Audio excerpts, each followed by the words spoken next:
I just want everybody to know right now that regardless of the circumstances, regardless of the situation, regardless of the outcome, it is always better to be tried by 12 than carried by 6, even if the jury is as jacked up as what it was in this case.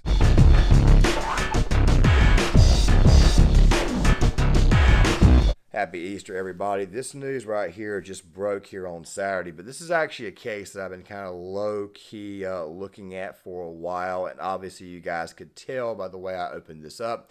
It looks like we have ourselves another case of a, let's just say, a very, very liberal-leaning city, or actually very, very left-woke city, and a porous DA getting it wrong in this case. Now, I'll be explaining what happened with Daniel Perry and Garrett Foster. I'll be breaking that down in this video, and we're going to be looking at some other videos as well, because the actual raw footage of the incident is going to require me to give some commentary to drown the sound out, and obviously put that black little square up to kind of cover up certain images, because YouTube, of course, loves to age restrict certain videos, and obviously they love to strike certain videos that carry certain content. But please, guys, stick around. I'm also going to explain to you guys exactly how the situation broke down and why it was that Mr. Perry was an extremely disciplined individual and quite frankly should not be going to prison. But thank God Governor Abbott and his staff are looking into this, and it looks like the situation just may be rectified. We have no idea how long it's going to take, but I don't see Mr. Perry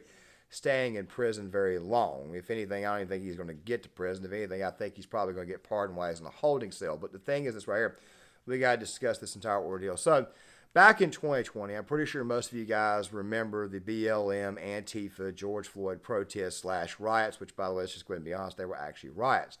There were several groups out there, mostly left-wing groups, and of course you did have some groups that were just simply trying to get out of the cities. Some conservative groups like, say, Patriot Prayer, guys that really truly weren't doing anything. Don't even get me started on the whole one that happened in Oregon with that guy, Romanov, whatever his name is. So, what happened was that the Boog Boys showed up. Now, the Boog Boys claim to be pure libertarians. They claim to be that. But then again, though, there are certain sections of the Boog Boys that make me think that they're just another offshoot of Antifa, possibly even a psyop. We'll be breaking that down in other videos, especially once we start getting more into projects, which will start coming out on the weekends. The thing is this right here. These guys, as you guys can see, and this right here is the footage that I can show you without getting age restricted. They were crowding the street. They were walking all over the place. They were protesting in the street. By the way, it is very dumb and very stupid to protest in the street. You have no idea what may happen, even though the protesters are obviously wrong because they're causing a problem for everybody. You got to use that road to drive down. People have got to go to work. By the way, Mr. Perry was actually working that night doing deliveries.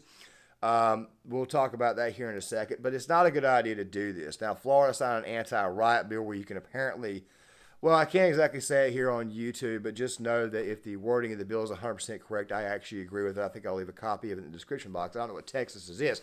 But you shouldn't be in the street while doing a protest. Maybe you should be on the side of the street, and I'm pretty sure that most people understand that we obviously support your right to peacefully protest. What we don't support is we don't support you blocking up the street and burning down every building that you see, which is, for the most part, what happened in 2020. Now, back to this case. So you're seeing in the cutaway here, you're seeing Mr. Foster. He's an Air Force veteran. He's walking around town with his AK-47. He claimed to be one of the Boog Boys. I don't think he claimed in this interview here, but a lot of people said that he was, in fact, a Boog Boy. So he decided he wanted to run up on Mr. Perry's vehicle. Now, before we talk about that incident, let me go ahead and kind of play this video. AK-47. What you got it out tonight? They don't let us march in the streets anymore, so got to practice some of our rights. Cool, man. Do you feel like you'll need to use it?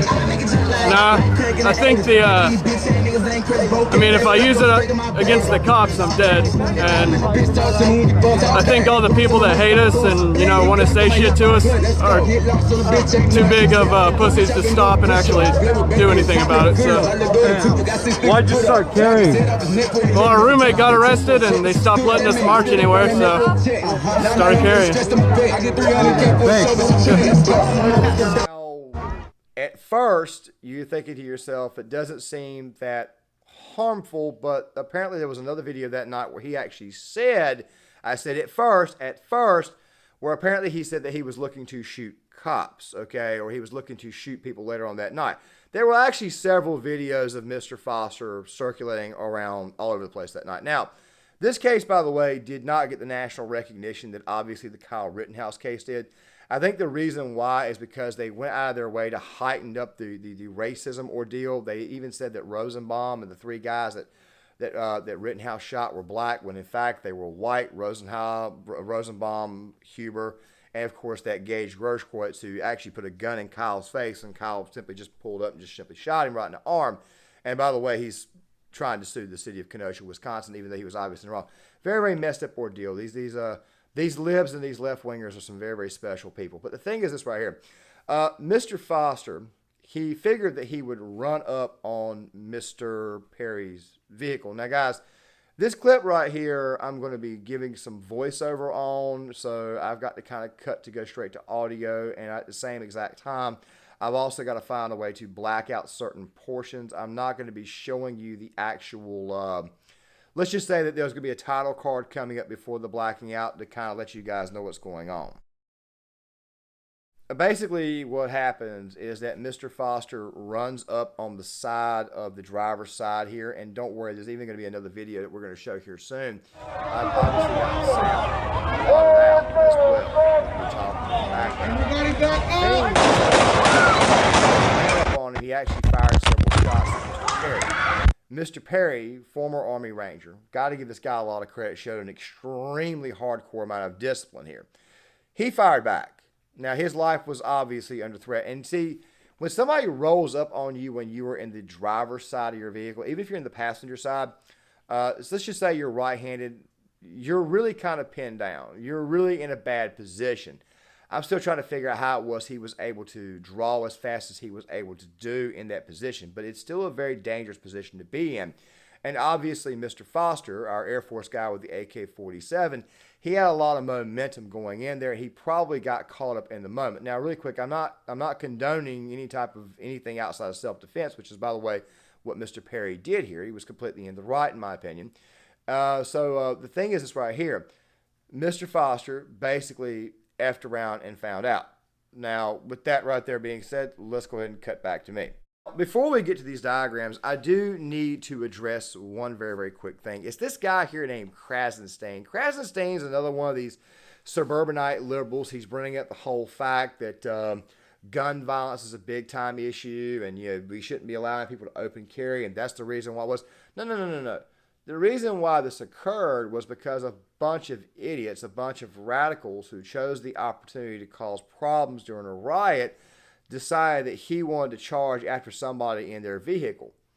I mean, I can't help but think to myself how stupid Mr. Foster was. Don't worry, we'll get to his parents here soon, because they had the gall to say nobody won in this case. And my honest opinion is, well, obviously Mr. Perry was wrongfully prosecuted. The case should have never even gotten to court. But of course, we had a poros judge, poros DA that got it there. And of course, we had a very left-leaning jury. Austin is an extremely liberal city, and obviously things happen. But thank God Greg Abbott is about to step in and fix this entire issue. So the only person who really lost here was Mr. Foster.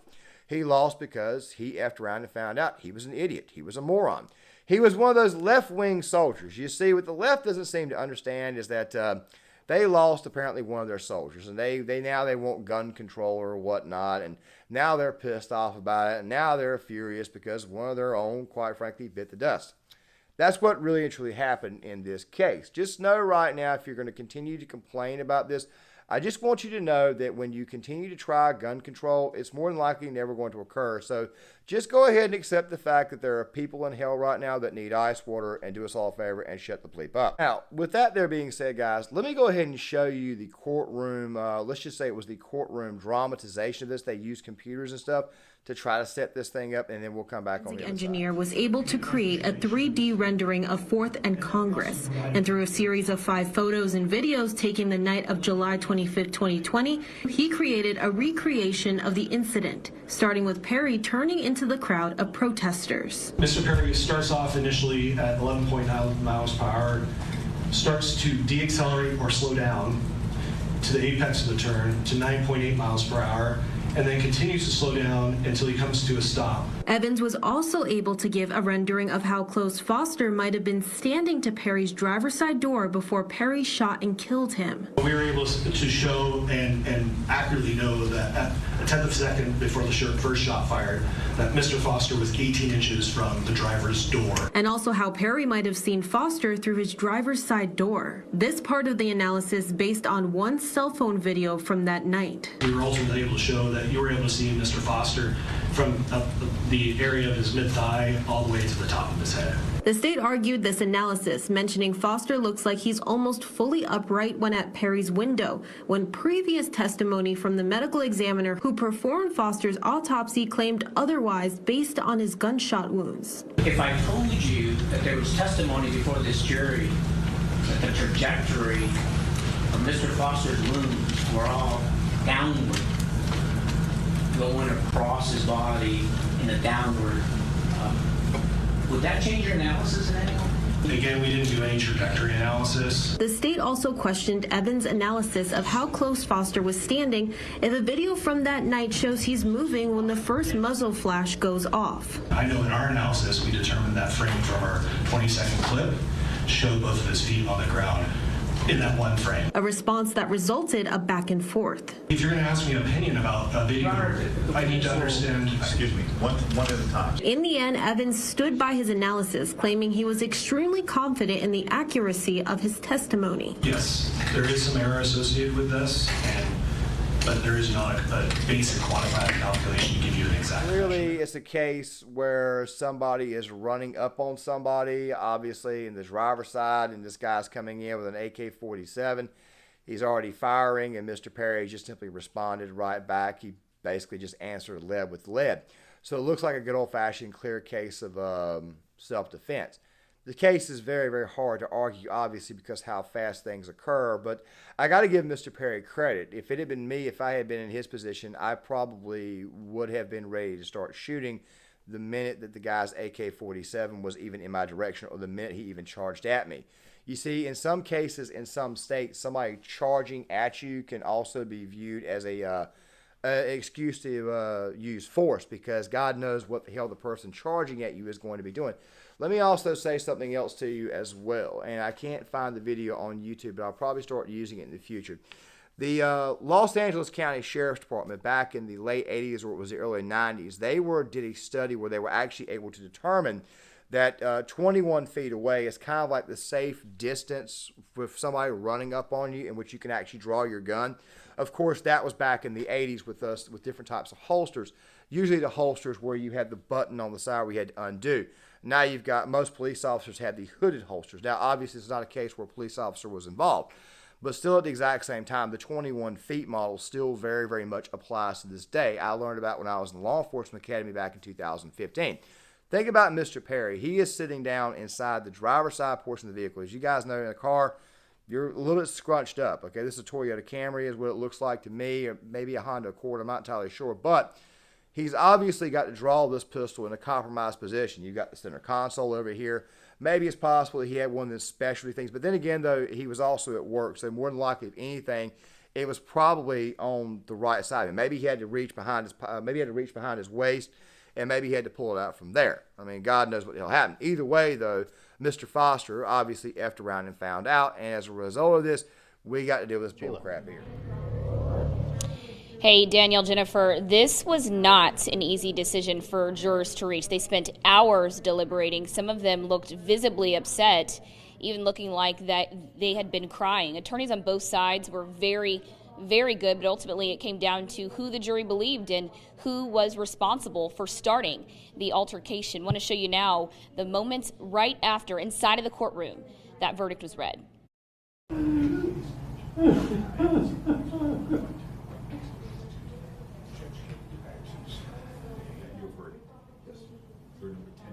Perry's mother instantly leaned over and began sobbing, Perry even losing it himself. Apparent shock on both sides. Some legal experts I spoke to ahead of the trial telling me they even thought Perry was likely to be found not guilty, saying the state would not be able to prove beyond a reasonable doubt that Perry acted in self-defense. Now, it's hard to say what it could have been that led jurors to make this decision, but one of the strongest pieces of evidence from the state private Facebook messages between Perry and his friend talking about an eerily similar situation in Seattle where a driver shot and killed a protester after driving into the crowd just 6 weeks before Perry shot and killed Foster. Here's what Foster's family had to say after the verdict. Very sorry for his family as well. There's no winners in this, and just glad it's over.